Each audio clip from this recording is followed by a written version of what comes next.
Christopher Waltz, a man whose smile could charm serpents and whose betrayal tastes like aged whiskey laced with cyanide, glides into the spotlight like a charming cobra in a velvet suit, flashing that devilish smile that could probably talk your bank account into emptying itself. And just when Hollywood thought it was safe in its green screen cocoon, he torches the CGI circus with the elegance of a man sipping poisoned whiskey. Smooth, potent, and absolutely lethal. The occasion? Nothing less than the unveiling of Guillermo del Toro's Frankenstein, a prosthetic-powered cinematic Molotov that has the audacity to feel something in a world hell-bent on digital numbness. Venice, August 30th, 2025. The 82nd Venice International Film Festival practically sizzles with anticipation. The air inside the Sala Grande Theater, thicker than a film student's thesis. Critics, cinephiles, and stars squeeze in like it's Judgment Day for cinema itself. The world premiere of Frankenstein, a $120 million Netflix fever dream,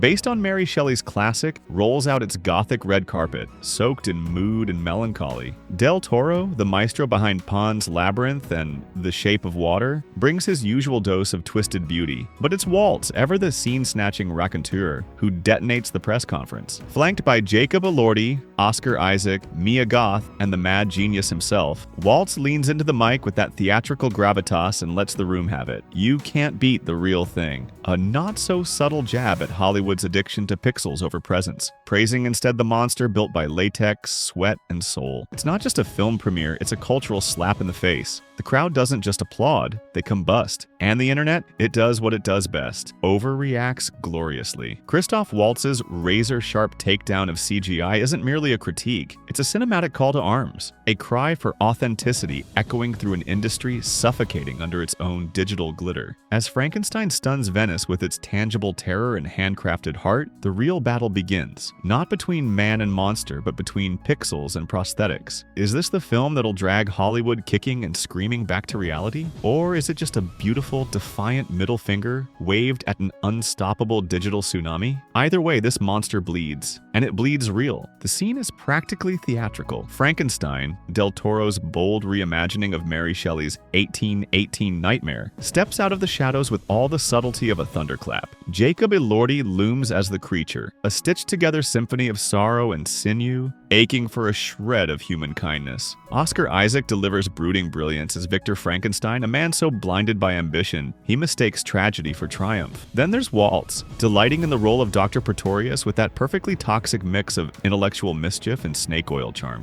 Mia Goth, ever the Gothic enigma, anchors the ensemble with quiet menace and tragic poise, but of course it's Waltz, the man who could start a bar fight with a raised eyebrow, who lights the match that sends the whole damn internet ablaze. You can't beat the real thing, he proclaims, gesturing grandly to Elordi's creature, a towering, handcrafted marvel of prosthetics and pain. No pixels, no shortcuts, just old-school artistry sweating under hot lights. There's a pulse to it, a tactile soul that CGI can't fake, no matter how many teraflops you throw at the screen. Sure, he concedes CGI has its place, sprinkled here and there in Frankenstein to enhance the mood, but over-reliance? That, he says, is the fast track to cinema becoming a glossy, lifeless shell. Del Toro, sitting beside him like a mischievous alchemist, nods in agreement, eyes twinkling like he's just unleashed his favorite monster. Then, with the subtlety of a sledgehammer wrapped in velvet, Del Toro pivots to the AI discourse buzzing around modern Frankenstein retellings. This isn't about artificial intelligence, he says, voice dry, timing deadly. I'm not afraid of AI, I'm afraid of natural stupidity. The room erupts. Critics, fans, even the poor translator stifling a laugh. But the truth hits like a lightning bolt. This isn't a warning about machines, it's a raw, unfiltered ode to human imperfection. The kind you can't program, the kind you bleed for. The premiere? A fever dream. Alexandre Desplat's score slithers through Del Toro's Gothic grandeur like a ghost in the walls. Crumbling castles, sparking labs, shadows that breathe. The audience leaves dazed, hollowed out, and maybe a little haunted. And then the internet does what the internet does. It loses its collective mind. Early reactions on X are unhinged in the best way. Raw, real, heartbreaking, gushes one critic. Elordi's creature is a revelation. Waltz? Unhinged perfection, raves another. But not everyone's drunk the prosthetic Kool-Aid. Too much rubber, not enough render, snipes one unimpressed user, kicking off a digital brawl so intense it might require UN intervention. Suddenly, hashtag real over CGI is everywhere. Waltz's anti-CGI sermon goes viral, memes explode, and fans start circulating Frankenstein's practical effects side by side with soulless CGI monstrosities from recent blockbusters. One post reads, "Christoph Waltz just read Hollywood for filth," paired with a gif of him smirking like a man who knows he just started a riot. Others follow suit. He's right, CGI looks fake half the time.